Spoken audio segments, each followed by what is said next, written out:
Fashion. Everyone expresses this in different ways. First of all, we need clothes so we don't walk around butt naked like they did in the Garden of Eden. But secondly, people use fashion as a means to reflect their personality, their character, their mood, and their style. Of course, given that they can afford to do so. Black people have always been fashionable, making contributions to the fashion world without really getting the credit for it. We really have been the blueprint, or if you will, the pink print. In this modern age, we see many black people emerge as prominent figures in the fashion industry. From editors to designers to models to icons. Even as a child, I remember thinking she could beat me, but she cannot beat my outfit.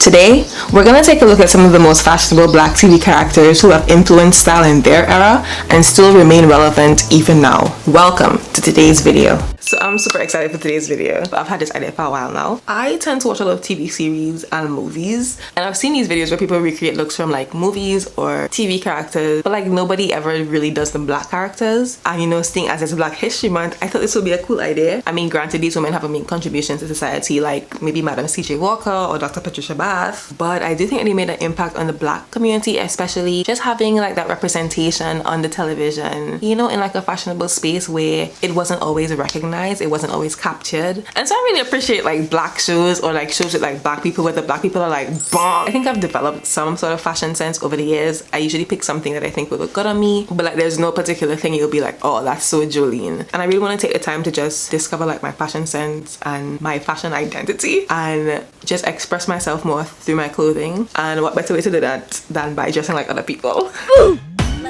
That's So Raven was a favorite on Disney Channel in the early 2000s. It focused on the life of Raven Baxter, an aspiring fashion designer in high school with a secret psychic ability that allowed her to have visions. I love this show. I found myself saying, at the faintest of things. I always thought Raven was so out there and daring with her fashion choices, but that made it all the better. A lot of pink, a lot of denim, a lot of fur, and a whole lot of fierceness. Not only did it have a black female play the lead, the thing I liked about this show was that it was ahead of its time. It promoted body positivity, which was so applicable, especially to teenagers who were so self-conscious about their bodies. This girl does not have the look. The look. Who says that's the only look? You make people feel bad if they don't look like that. Because in case you haven't noticed, people come in all shapes and sizes and they're all beautiful. So I'm gonna go pick up some groceries with my dad. I won't be wearing this jacket. Raven, girl, I can't. Not just to go to the supermarket. I wish people wouldn't like just look at you and judge you based on what you wear, you know? Like, stop judging Judge Judy. Raven is extremely outside of my comfort zone. I've never even vlogged in public, so that's outside of my comfort zone too. If I get a gumption to actually vlog in public, Papa, we made it. So let's go. Anyways, as me today, I do not have the confidence to film in public. I don't know, the thought of it makes me uncomfortable. I kind of just like Raven Baxter. So loud and brave, and you know, she's a fashion designer in the making, and that's not me. I'm just Jolene in the making. Yeah. Yep, that's me.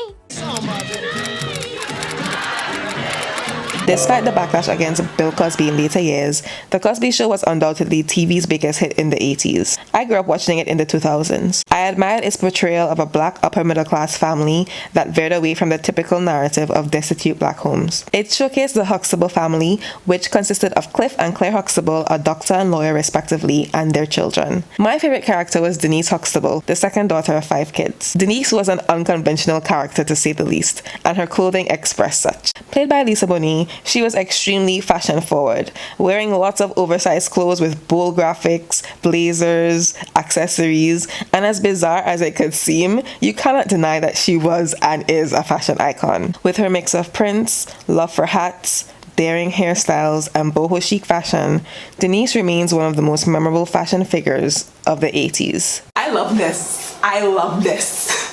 This is probably most keeping on brand with who I am as a person. It is so comfortable and effortless. Or does it just look like I just didn't put in any effort? This is just me on my way to my friend Kendra's house for me to trim her hair. This girl. Say hi to the vlog, Kendra! Oh my word. Hey! Look at her. Afraid like if she felt me trim. Girl, bye. Goodbye. I'm done with this part of the vlog. It would be remiss of me not to mention Miss Whitley Gilbert from A Different World. I didn't get into this show until I was an adult. One, because it wasn't available on cable where I lived, and two, because I only really discovered it from the unforgettable wedding scene that was all over social media. It originally started as a spin-off for Denise Huxtable's character going off to college, but she left after the first season, and this allowed Whitley to transition to the main character. Whitley is your typical bougie rich from the south. You just have to love her. Her fashion sense is relevant to this day, and I dare say she can go head to head with Fran Fine from The Nanny, who is regarded as one of the, if not the most fashionable TV character of all time.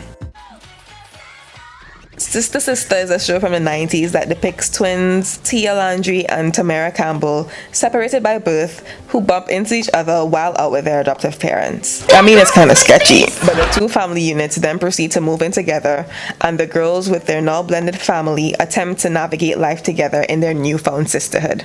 Are you surprised that I also love this show? When it first started, the ongoing theme was that of plaid, denim jackets, and bucket hats, or sometimes all of the above. I really love how beautifully they wore their curly hair in the early seasons, but I think their true fashion became apparent in the later seasons, especially seasons 5 and 6. Personally, I always felt like a Tia rather than a Tamara, and I mean, come on, her mom was a fashion designer, how could I not like her clothing choices? Either way, both these ladies gave us double the options for 90s inspired fashion look. Actually, I'm pretty late to go and get my hair braided, so no time to show you the outfit before, but after, maybe. I think I'll just see you guys there. I didn't even know Tyler Perry had a show called The Oval. When I tell you I was hooked while getting my hair braided, go and check it out. It's, yeah. This is the only clip I got of me that day. This is a lot shorter than I remember, but okay, legs, go off. I just thought this part was really funny. I had to leave it in. I was trying to tape myself in the mirror, and my friend Shanice, she hit herself with her mask. I just thought that was hilarious. But yeah, Shanice, she usually does my braids. She's not on Instagram, but I'll leave her number and information in the description box if you're interested in getting your hair braided by her, if you're in Trinidad and Tobago.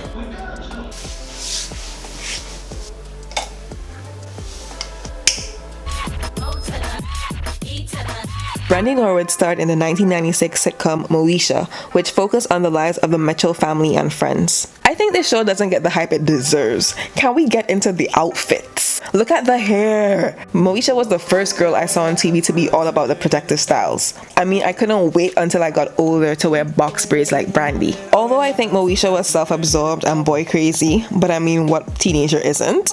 And I didn't always like how her parents dealt with her in certain situations.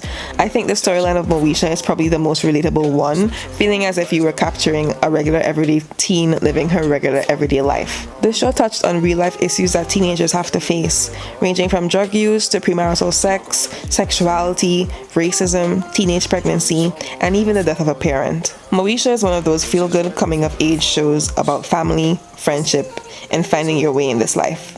And for that, she's an icon.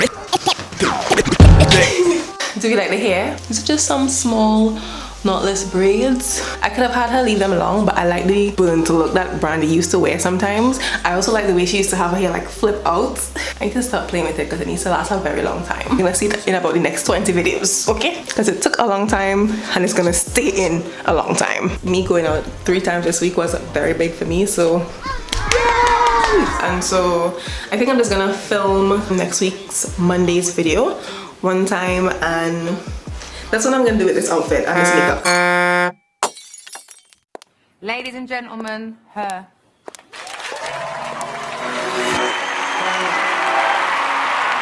At this point, I've rewatched The Fresh Prince of Bel-Air at least 3 times in my lifetime, and each time I laugh, I roll my eyes, I cry, I applaud, I sympathize. The story featured another upper middle class family, and quite frankly, I love to see us in these roles, which showed a young Will, a troubled teen who moved from Philadelphia to Bel-Air to hopefully turn his life around with the help of his aunt, uncle, and cousins. But we're here to focus on the fashion. Hilary Banks is the oldest daughter of the Banks family. Initially, she comes across as beautiful yet vapid, fashionable but shallow, and overall just self-centered and kind of dim-witted. I can't say her character development was that great over the seasons, but we were able to incrementally see more of her caring side, her aspirations in her career, and overall her showing more love to her family. But one thing Hilary did show us in every season was look after look after look. Give us the hats, give us the blazers, give us the skin tight, give us the loose fit. I mean, you look in the dictionary and look for little black dress and you see a picture of Hillary. And of course, Ashley, Hillary's little sister, grew up on the show and developed into her own fashion sense that was more youthful but still very on trend, and I think a lot of millennials and Gen Zs draw inspiration from her looks. I think the Fresh Prince had my favorite outfits for all the cast, maybe because I watched it the most, but also Claire Huxtable. What a woman. I need to start watching the new drama Bel Air to see if they're doing justice to this classic. Dad, I need $300. Sorry for this outfit being out of order. It's just that I had to end the week with this one. This one is just, this is by far the outfit I'm most likely to wear in like real life. I have nowhere to go. I put this on solely for the video. But I love this dress. I thought that this particular dress was most in keeping with the actual dress that she wore. I have my hair in this wash and go to kind of recreate the kind of curly hair that Karen Parsons would wear. I feel like I just need like a glass of champagne. In fact, let me know in the comment section down below which one was your favorite. And if you have any suggestions, any types of videos that you would want to watch from me, you can put that down below as well. Guys, it's 2022. So that means it's time to enjoy life, experiment with your fashion sense, and explore the things that make you happy. Okay? Yeah, that's right. So until next time, salud!